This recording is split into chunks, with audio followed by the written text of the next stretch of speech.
RotoBaller family, we are live and back in action for the Sony Open RotoBaller PGA show, the second going of this illustrious and wonderful PGA podcast.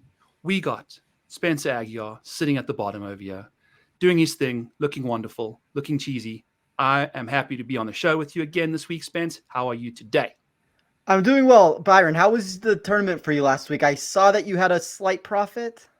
Yep, I turned my $100 into $3.68. So we're off to a great start for the year, even after a Sahith L, call it, But those T5s I've been betting each ways have been great, so I'm happy. Yeah, 0.81 units of profit for me. So a little bit of profit goes a long way. It's what we talk about. It's a long season. It's a marathon, not a sprint. So I think that's something that you'll hear from us a lot on this show. Absolutely. I mean, it's particularly from you and I. So I know Matty Mills is a lot better at hitting outrights than I am, and he's our celebrity guest for the RotoBaller Clang today. Matt Miller, how are you on this fine Monday evening, friend? I'm doing well. Thanks for having me on. It's good doing a show with you too. Byron, I think this is our first time doing a live show together, so looking forward to it. Yeah, I think you were Spencer's one of his first shows ever, so it's kind of like the full circle, Matthew McConaughey's situation here, and hopefully we can get an all right at the end of the week. So we got the Sony Open. I am looking for some redemption. I want to get the winner in the circle this week, and I'm kind of curious as to what you guys think are the most important metrics for the week. Let's take a quick little peek at the course, try and figure out what the most important skill set each of us are going after this week. And I'll start with you, Spence. Unlock the course for us. Give us one key to winning this tournament this week.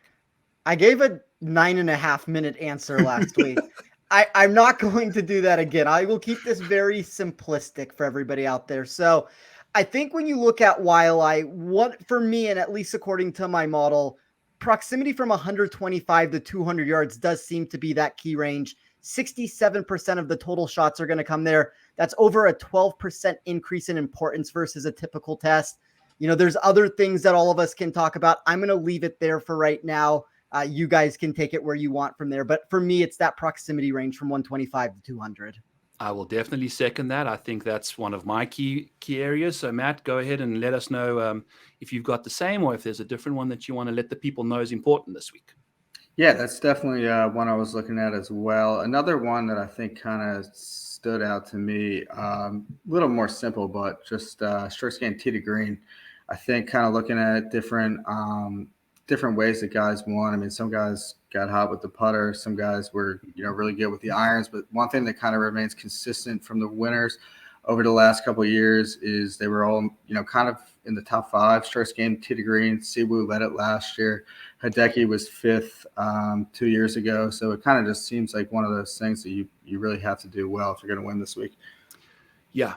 And I'll kind of just lean into that even more and just say I've really been looking at guys that can drive the ball well one way or another. If you're accurate, go for it. Or if you're just if you can keep it in play and gain strokes off the tee distance wise, I feel like I've seen a variation of guys, with great results that have hit it close, and narrow type situations, nice and accurate, and then bombers off the course have also kind of managed to just scrap their way around this venue. I think this is wide open this week with the ways you can win this thing. There's multiple avenues to success, not so much like we saw last week.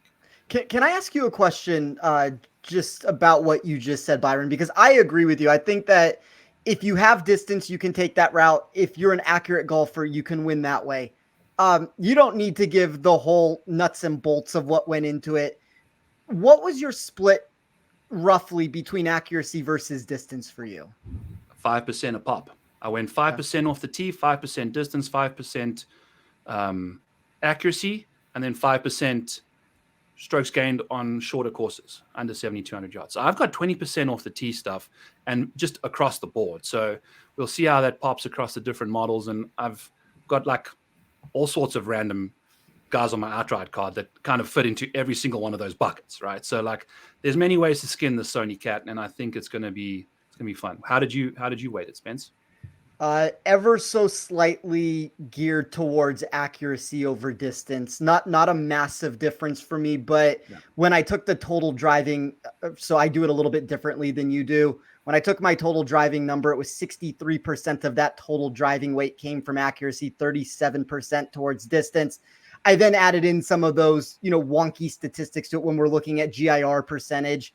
And I also have a pretty substantial weight in my model on strokes gained total at easy courses. So I was curious of how somebody drove the ball on an easy course. And I look for accuracy and distance with that answer, and with shorter courses too. I think that's another thing to look into there. But narrow fairways, like if you saw at Kapalua last week, you had all that undulation, you had all the wide open feel. Like the only similarity between these two venues would be it's in Hawaii.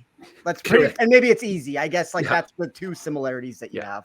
Yeah. And, I think kind of going into that, I asked you last week, like recent form versus course history, how you're going to roll with that, like which one you're going to kind of weight more. I feel like this week, outside of Augusta, this is the next most correlatory course on the PGA Tour schedule.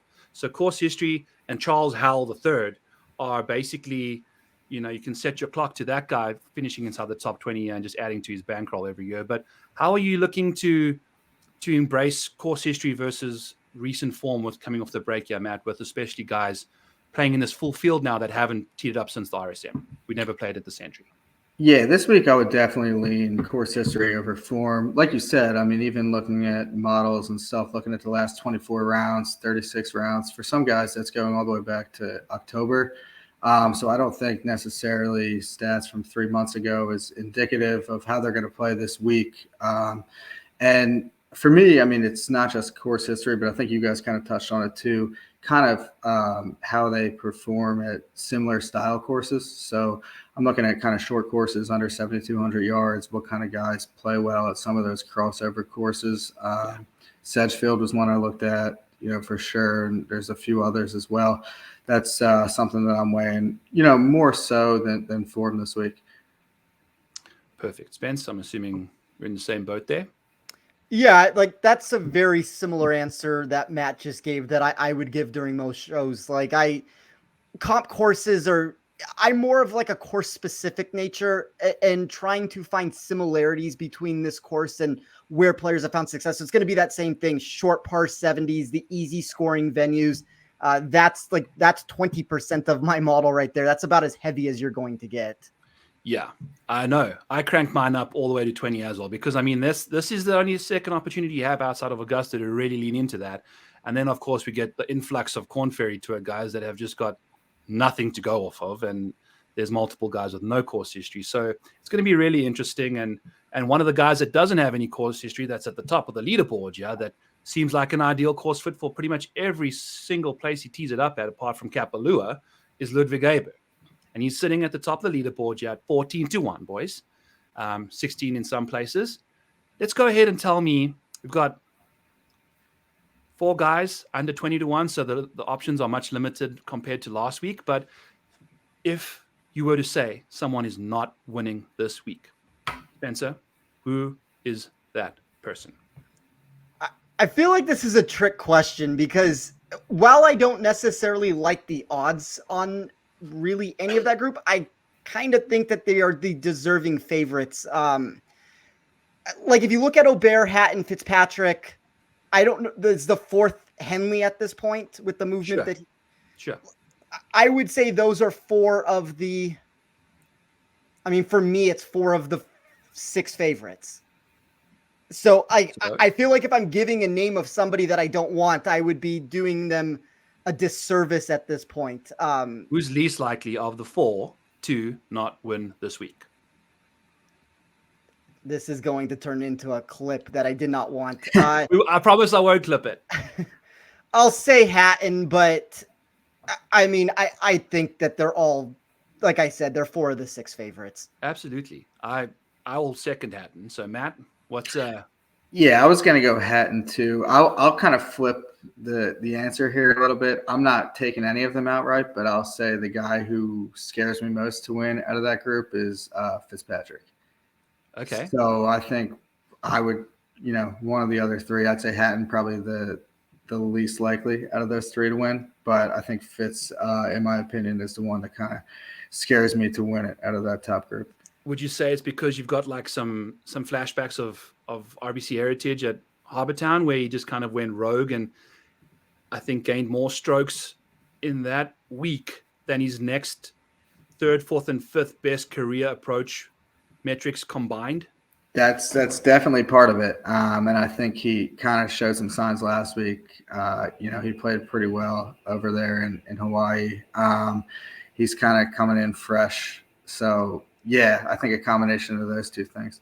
Spence, do you have handy how big these greens are? I can't quite remember if they're much, because I think Harbour Town is like, for Fitz, he's not necessarily got the best proximities historically. And I think the fact that they have such small greens there really came into like, they made his margin for error much smaller, and his ability to like fire at the flags like forced him to go after them, and ultimately had one of his best approach rounds ever that week. This week, I feel like the greens are still a little bit bigger, right? Compared to at least Harbour Town or so. So I'm kind of curious as to if that helps or hurts him a bit more. I always think with Fitzpatrick and players that are maybe not as stellar with their proximity game, when you have to hit a bunch of greens in regulation, it's always going to be one of two things happens. Either they hit the greens in regulation and they end up winning the golf tournament just because their proximity is going to naturally be a little bit closer in some of those spots. If you miss here, I think you're dead in the water from the very start. But I think Fitzpatrick is one of the more intriguing, and I think I would give this answer about Aubert also. Nobody is going to want, it seems like from early cards I've seen put out in the space, nobody wants to go to those two names.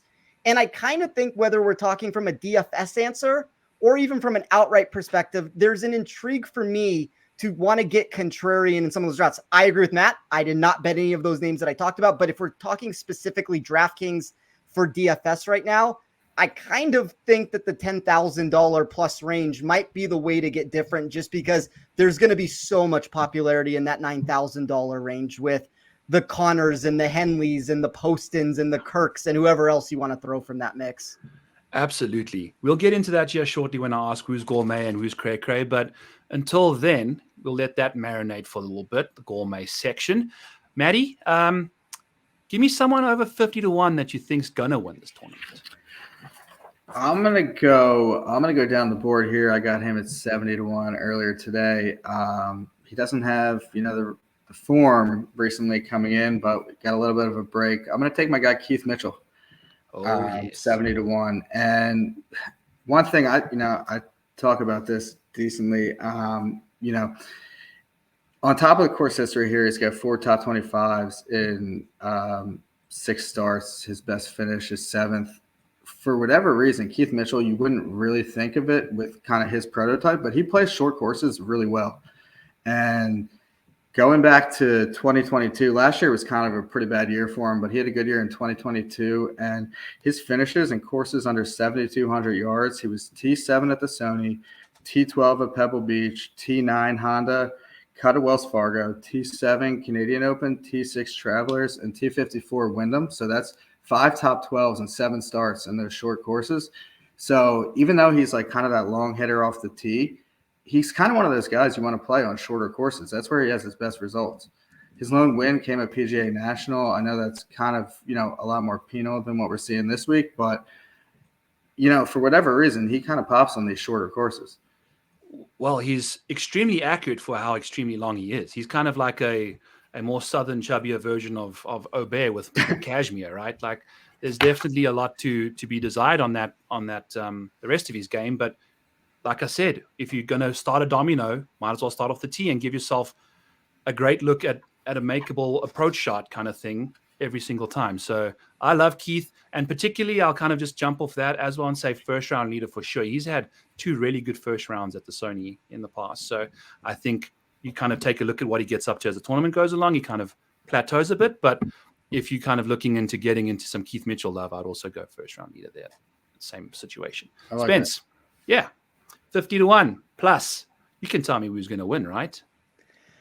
I think I know where you're going to go, so I'm going to try to get a little bit different than you. I think the name that you're going to throw out there, and if you don't throw it out for whatever reason, I will then name that player because I think he is very much in this mix. But I'm going to take Adam Svensson. I got him at 70-1, 12 consecutive made cuts, a 7th place finish here in 2022, top 10 in my model. When you look at these short, easy courses, when you look at the projected weighted scoring in my sheet, I did think last week that when you look at Kapalua for him, I don't know if that was necessarily the best venue. I don't know if that's indicative of where he's actually at with his game.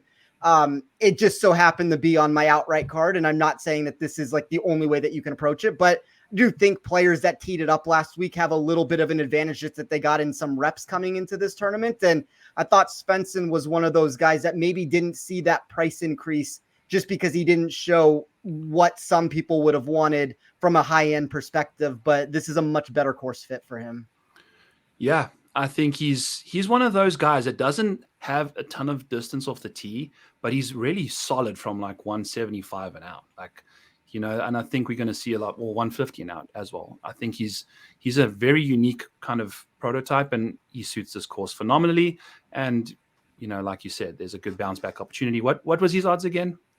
I got him at 70. Yeah, so that's a nice one. So currently sitting just around the 50 mark there, so still within our realm. I'm going to go out and say that Lucas Glover is sitting at 66-1 on, I believe that's a Bet Rivers book, and 50 is somewhere else. So Glover is the guy that gained the most strokes on approach last week in a field that had Scotty Scheffler, in a field that had Colin Morikawa, in a field that had Victor Hovland.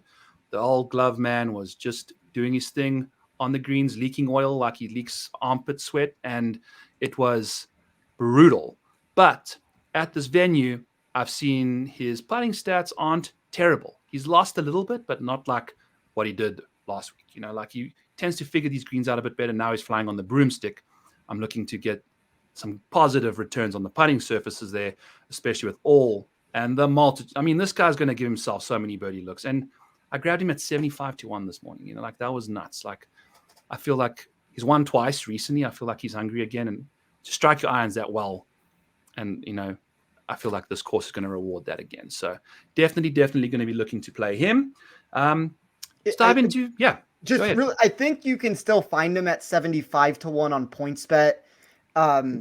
That was a price that definitely moved very quickly in the space. And that was who I was talking about as the second name that I was going to say. Number one in my model in projected weighted proximity. For players like him, Akshay Bhatia kind of gave a very similar answer for me. I didn't have an outright bet on him, but he was another one of those names that if they could just be neutral to a little bit better with the putter, I think they have legitimate win equity this week on this course where that is going to reward their ball striking. Exactly, dude. And he does it. We're going to get that over and over. We're getting it from those guys. They just need to sink the putts and just do it for 4 rounds. And then we can hopefully relish in that ambiance. Cray or gourmet, baby? Matt, this is going to take a look at the DFS board now, kind of north of 8K. Tell me, is there a number out there, a price on a certain golfer that you feel is cray, or you can lean into the gourmet and say, oh, you know, that's a little expensive, but I'm willing to take on that price tag because I believe the results can pay it off. And this is 8K range, you said? Above 8. Above 8. One for me that I guess Cray. I'll go with Cray. I'm out on Will Zalatoris for the time being. Obviously a tremendous player, but until he kind of shows anything coming back from that injury, he's like kind of a permanent fade until I see something from him. I agree. That's Cray. $9,300. I think he's like 30-1 on the odds market. Like this guy's can barely walk, you know. Like anyway, Spence, Cray gourmet. Whose name sticks out to you? I'll go with the gourmet here. I'll say Justin Rose at his, what is he, 8,200? I think when you look at him specifically, he's one of the biggest market movers of today inside of the outright market. Now, for DraftKings, to me, he was probably $1,000 plus underpriced of where he should have been. inside the top 10 of my model this week for proximity between that 125 to 200 yard range that I keep talking about. Inside the top 10 for me in weighted scoring, weighted strokes gained total, his historical performance on these short par 70 venues. I think the 61 that he shot at the Century on Sunday has created this little, I wish he didn't do that. Like that has unfortunately created ownership and has moved the price. But to me, this is good chalk at the $8,200 price. And to me, like if he would have been 9,500, I would have liked it more because I still would have played him. But I think he's underpriced for that reason. Okay. Yeah. I mean, I've been a victim of the Justin Rose. I mean, I was like 60% on him at the LACC. And then he did that. Like that's what concerns me about him is he's got these rounds in him that was probably one of the most variant displays of golf we've seen in the last 4 days. After what he did on the front 9 to shoot like 4 over par and then go and break a course record 3 days later, like especially what he did after shooting 4 over par. Like, I just don't know what he's ever going to do. Takes an iron off the tee at the RBC Canadian and hits it in the water. Like, like he just does that kind of stuff. So it's very interesting, but very nice and appetizing price tag there. My cray is going to be Hideki Matsuyama at $9,000. I know it's not that expensive for a guy called Hideki Matsuyama who has a green jacket hanging in his closet, but it feels like he's swinging with the green jacket on. Like the thing with Hideki is it's just not there right now. We haven't seen a solid top 10 performance from this guy outside of Lord knows when. Like the Players' Championship was the last time he had really anything to write home about, and we still keep this guy priced in this range. Yes, he's a premier golfer in this field, but to me, I'm going to be fading the crap out of him this week. I don't really care. I don't think he's going to be super chalky either, despite the good course history. The putting is just, I don't know, man. It's got out of control. Is there any redemption on the Hideki's future yet, or is it a train to despair? I'll let you go on that first, Matt. Yeah, I'm kind of with you on this one, Byron. I mean, I think maybe he comes back here and finds himself back at this course. He has, really good history here, but for me, I can't get there this week, with him until I kind of see something from him. Yeah. Hideki's always best to be played, in my opinion, when he is in a major or in one of these tournaments where he's $8,000. I know that this is a weaker field top to bottom, but when you start having to need legitimate top 10 potential from him, it always worries me a little bit. So I'm probably out on him also this week.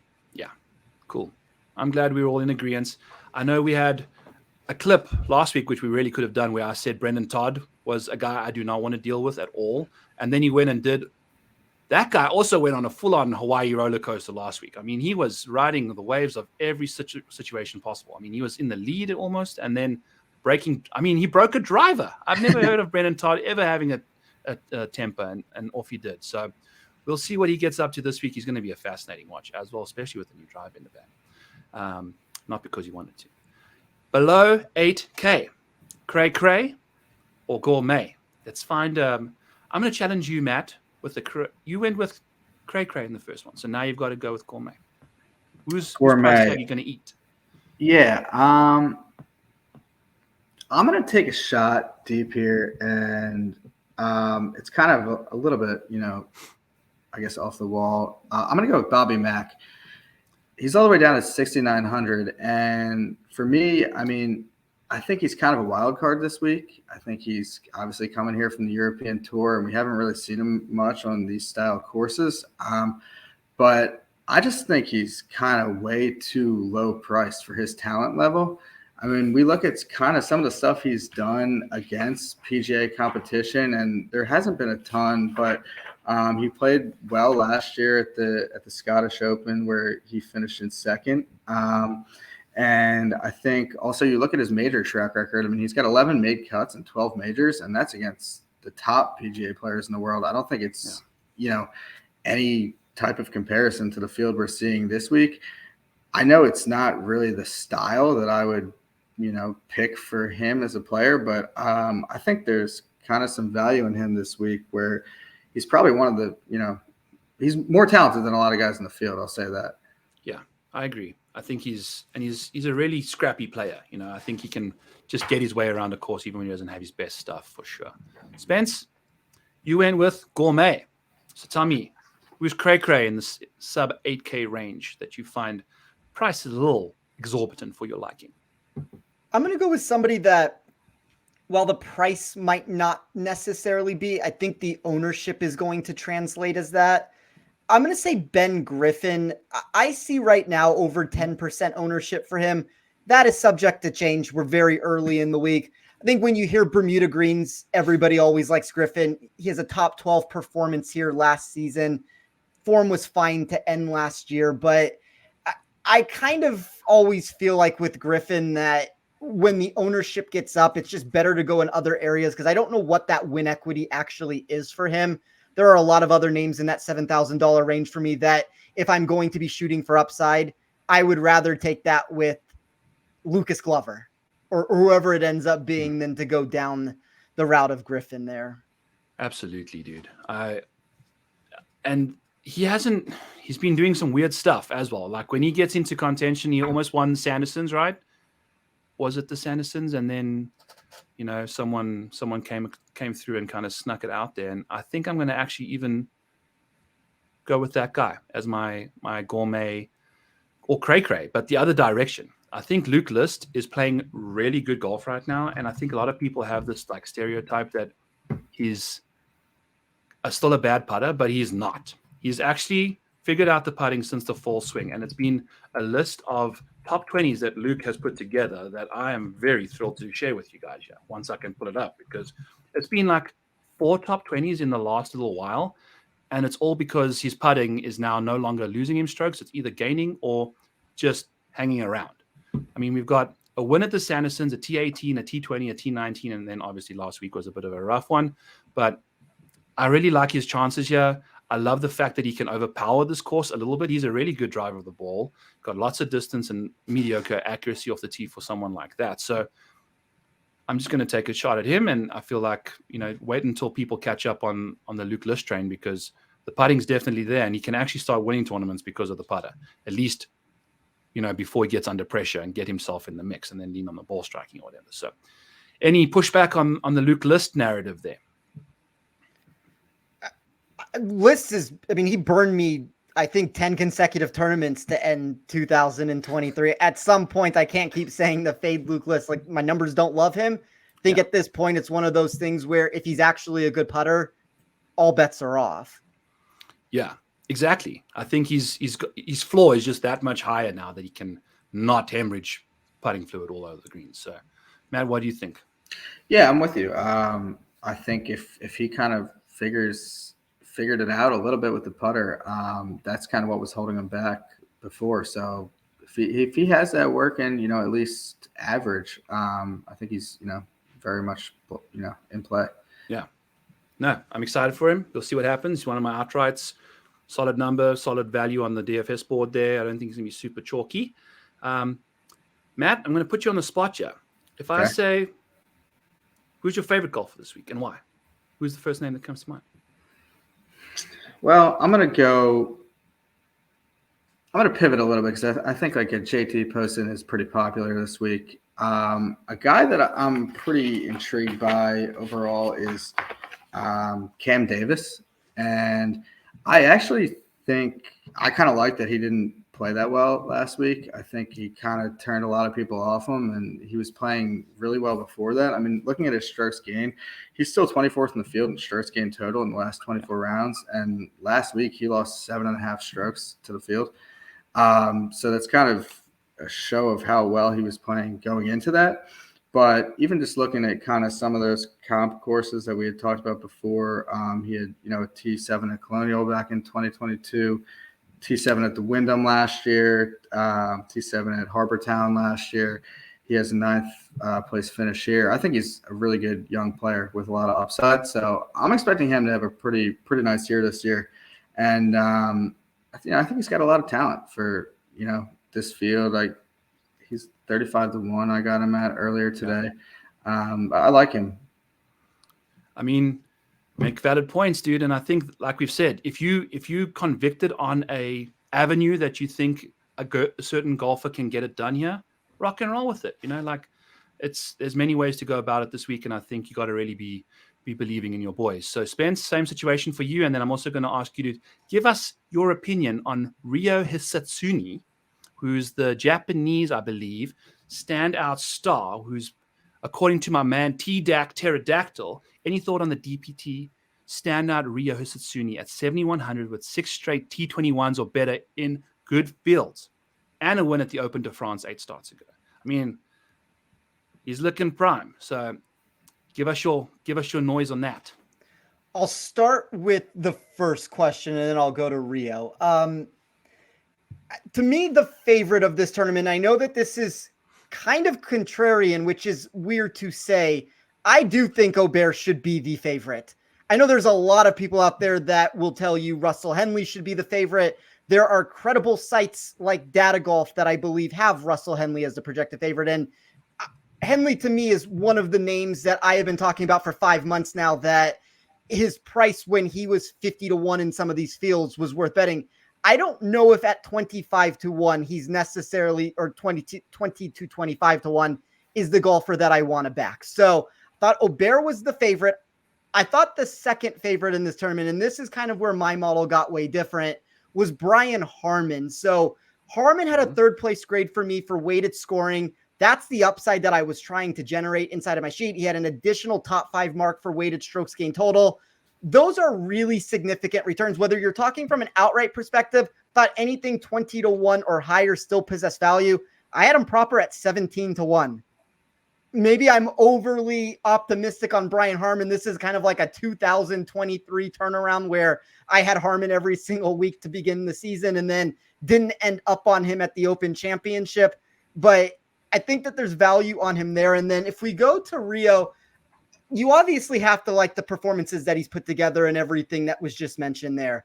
I think it's going to translate into a lot of popularity. That would be my only concern, is any single time that you have these lower $7,000 golfers that are going to eclipse 10%, like that's not necessarily where I'm looking to get my leverage. And I think you oftentimes, if you want to play him for cash, that might be a route to go. But for GPP sort of contests, unless I was playing like single entry with it, and I'm probably still not getting to him there, but unless I was playing something like that, I just think he's going to be too popular for me. Yeah. I think he's going to be popular, especially if everyone's listening to our boy Flag Hunting, Ian McNeil, who I know mentioned that he's in on Hisatsuni and 125-1, I believe. So there's like some really nice odds out there for him too. Any takes on Rio there, Matt?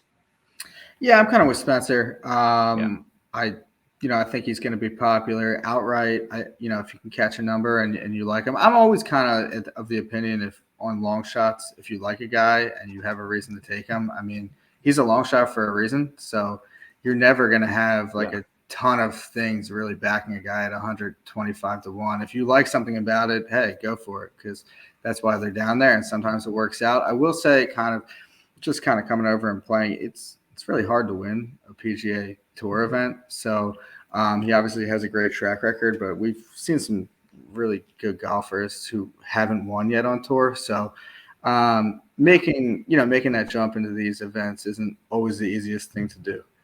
No, it's not, dude. And I mean, if you take a look at like Tommy Fleetwood, for instance, that's like the prime example, right? Like uber talented guys. What can they do? I know, and Tommy's also won on the DP World Tour multiple times, one back in South Africa, shout out to the homeland.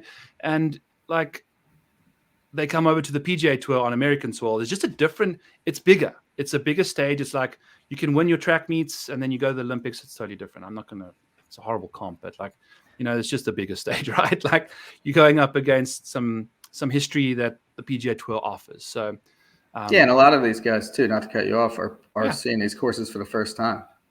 Correct. Which is also, a disadvantage versus guys who have played this course, 6-7 times. That's a good question, because this course, like we said, second most correlatory course on the PGA Tour outside of Augusta on course history predicting success. How will you navigate guys that are playing for the first time this week, Matt? Yeah, I mean, I think it's always an advantage, even if you didn't play well, to see a course. I know that's, kind of often used against guys or whatnot, but I think it's always an advantage to see a course versus going here for the first time.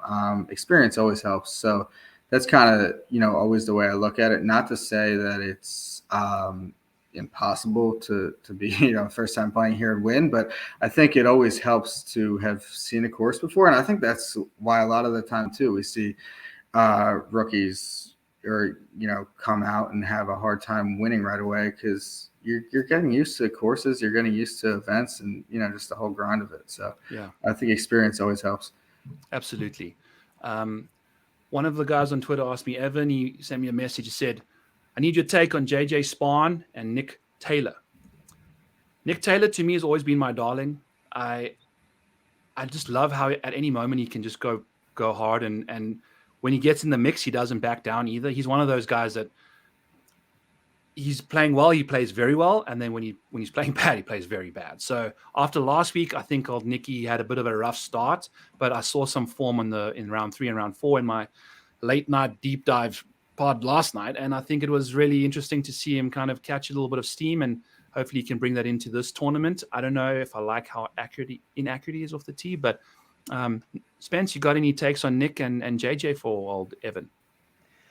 I kind of like taking a shot with JJ Spahn in GPP contests. I don't think he's going to be very highly owned. He had 3 consecutive miscuts from 2020 to 2022. Did spring in that 12th place finish last year.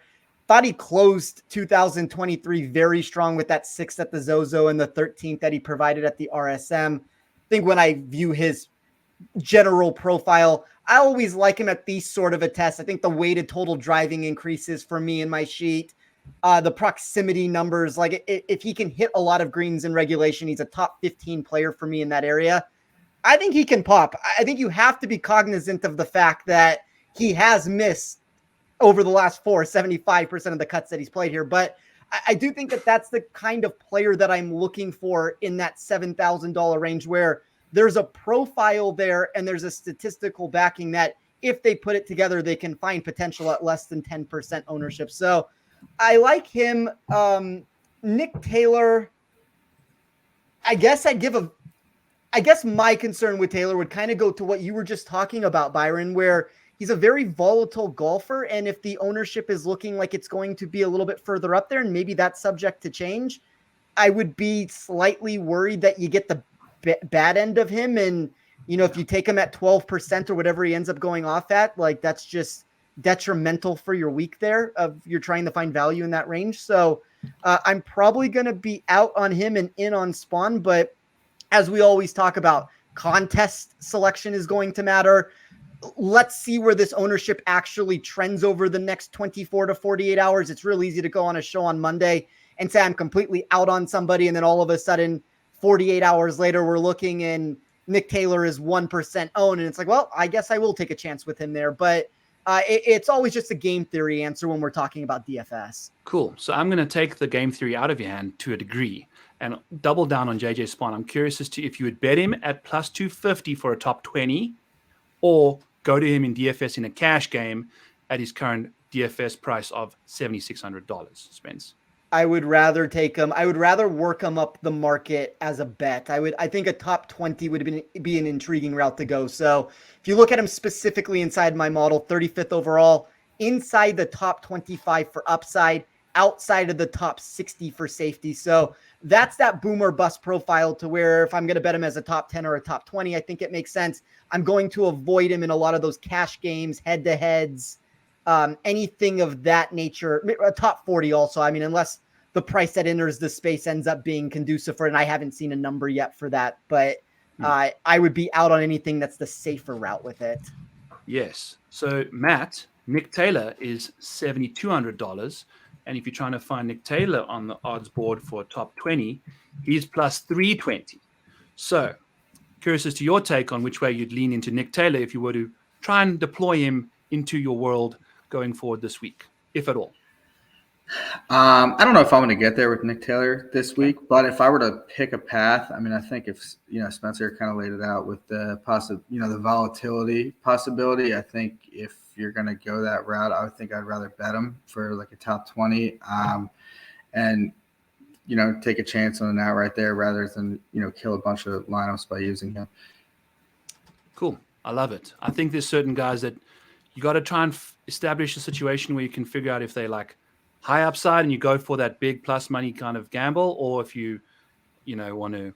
I bet Scotty Scheffler top 10 at minus 200. I felt like I was going to cash the whole year, the whole week, even though it felt like I was watching that tournament for the whole year. Like it was just crazy. So I'm kind of curious as to, exploring that minus market a little bit more this year. I saw in that research article, like there was a lot more success, given those negative odds, especially with guys playing well. So it's an interesting thing. Yeah, go for it. That is interesting. Yeah, I've never dabbled with that before, but it would be interesting to kind of look into. So I'll have to keep tabs on you with that this year and see how it's going. My friend Ron, PGA Splits 101, asked me, how can you lay minus 200 on Victor Hovland over Brendan Todd? Like, how can you lay that much juice? And I just felt like there was an edge there because of the situation that Todd was in, and landed up breaking his driver the following day. But Spence, like, I'm curious as to your take on negative odds, and because I feel like as a golf betting community, we kind of just like pride ourselves on like NFL bets the Chiefs at minus 175 versus whatever. Like that's an acceptable long odd to take. In golf, there's certain guys that have sustainable metrics that can really produce like reliable results. Why are we not more endearing to the longer odds in the placement markets? Well, I think for the first part of that, like there's a misconception to me when we talk about odds, because value is really the only thing that should matter. Like regardless of what the price is, the biggest bet that I have ever made for any sport, I don't remember the exact number I got on it. I want to say it was in like the 280, 290 range that I laid at minus 280, minus 290 when I took Floyd Mayweather over Conor McGregor, like the day of the fight when all the money came in on Conor there.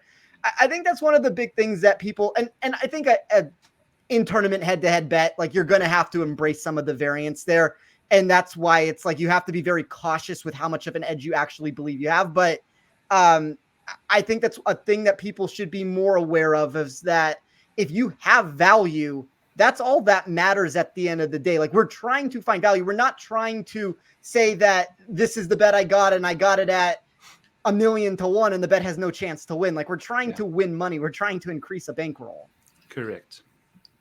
Yeah, it's really interesting, man, because, and the thing is, you can take on those, like, especially in the ties paid in full versus the actual like better odds market. If you're taking the better odds at negative, the likelihood that guy's in the top half of the top 20 versus taking a plus money top 20 guy with better odds, it's just inferred that he's going to be flirting with that top 20 bubble, right? Which is going to cause some issues. So it's just something that, like, my eyes were open this off season when I realized all this stuff. So I'll definitely be dabbling in a few more for longer odds. And at the end of the day, I know you have to lay 20 to win 10 if you're betting a minus 200, but that's a 66% chance, right?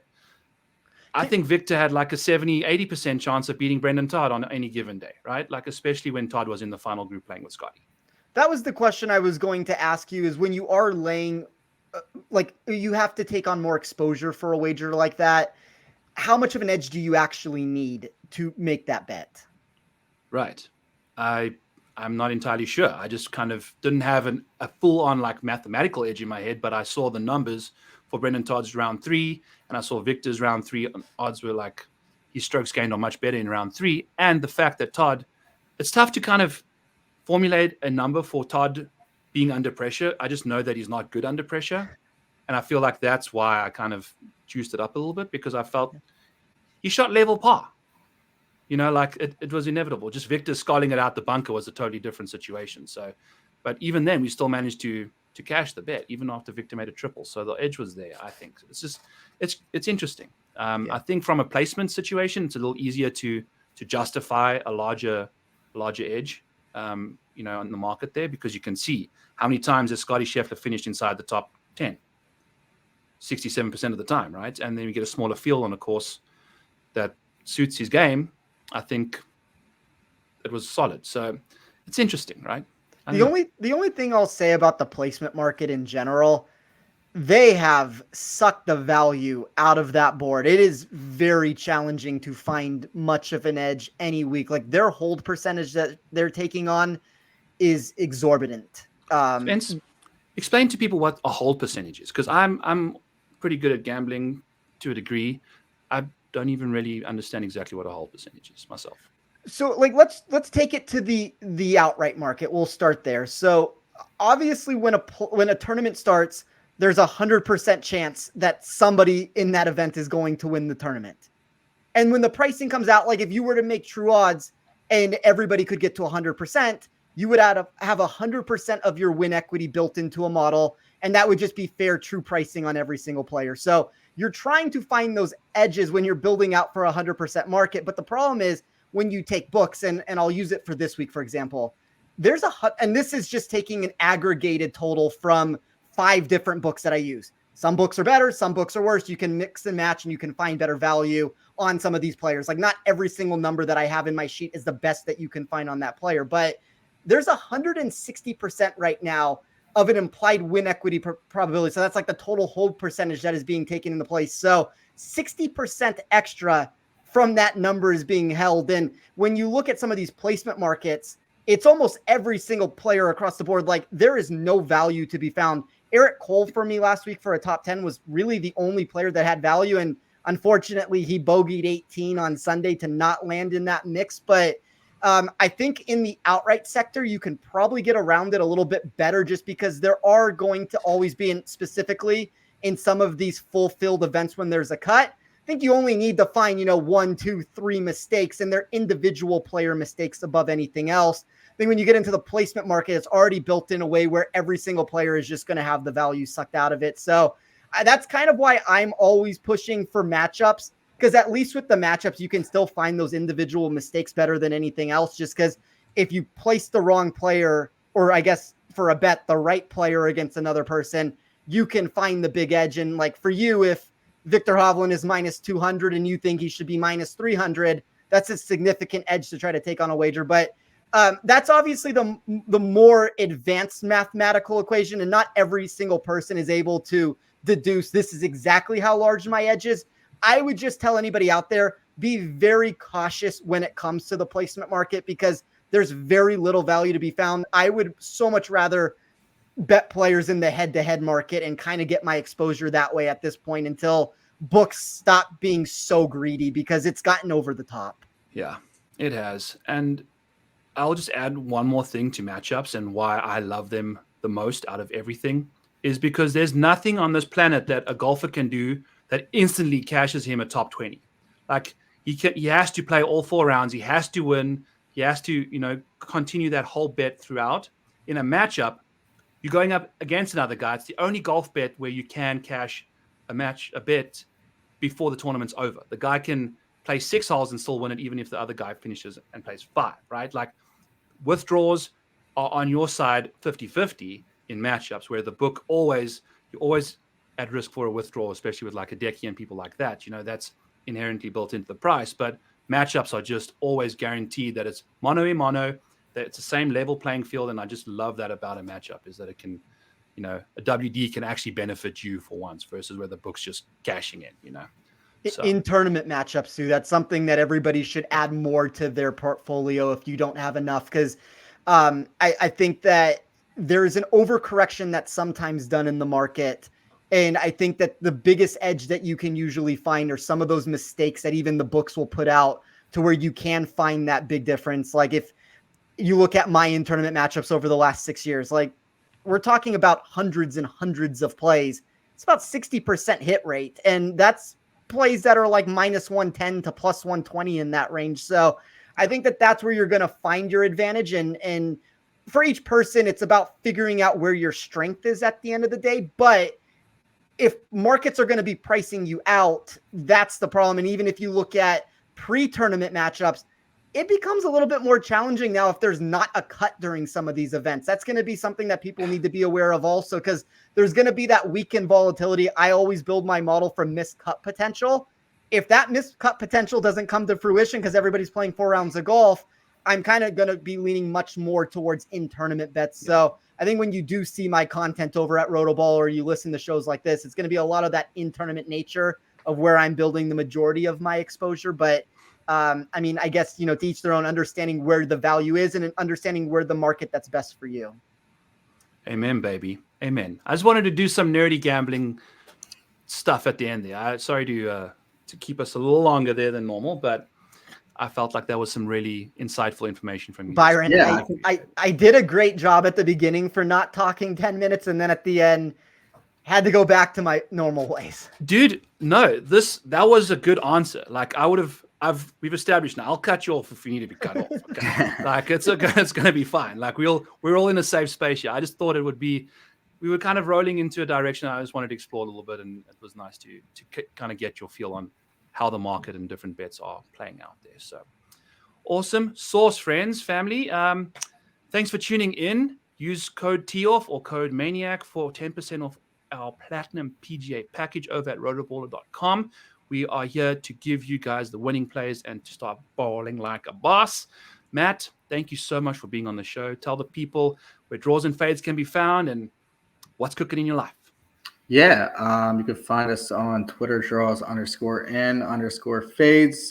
We're back to doing weekly shows. Monday nights, they'll usually come out sometime late Monday, early Tuesday. You can find me at MettyMills85. I'm going to be, putting a lot more content out there, written as well with RotoBaller this year. I'm looking forward to getting some of that started soon. We're kind of getting everything squared up with that. But yeah, big year coming for the RotoBaller team this year. Great group of guys. So happy to be a part of it. And thank you guys for having me on. Hopefully, did all right and I get an invite back. Oh, we'll see how it goes. But, since you're part of the family, I guess we'll have to see you at Thanksgiving maybe. But no, Matt, you were awesome. Thank you so much for coming on, brother. It was really nice to chat to you for the first time and hang out. Spence, send the people off. Yeah, as you said, Byron, we have a ton of different options for anyone that does want to become a member of one of the fastest growing golf communities in the industry. Weekly subscriptions are available to check out. If you want to see what the site has to offer, dip your toes into the mix. We also have 3 different tiers of yearly subscriptions that we'll utilize, and you can do what fits your needs best. The best price for the value would be that PGA Platinum tier that you just talked about, Byron. Gives you access to all the models, picks, the content created on the site. You're not only going to gain access to my pre and in tournament rankings wizard model, you're going to also get every model that Byron puts together. You get a top-notch research station that's going to help propel you when you look at what DFS Army provides for the site. And then, yeah, we just have so many great writers this year that are providing free content if you want to check that out, but also the premium stuff out there. So, check out what Joe I is doing, Matt Miller, Flag Hunting, Model Maniac, Joe Nicely, myself. You do want to check out that premium package that we have for the PGA Platinum. That's going to be $299 a year. I greatly recommend everyone to check that out. I think there's something for everyone here for 2024. Yep. And with code TOFF, it's $270, baby. So why the hell not, right? So that helps Spence. It helps you. It helps everybody. We're all a happy family over here at rotoballer.com, friends. So thank you all for tuning in. Don't forget to give that like button a little tickle on the way out. And we'll catch you guys next Tuesday for episode 3, which is the Amex. So we'll catch you all then. Cheers.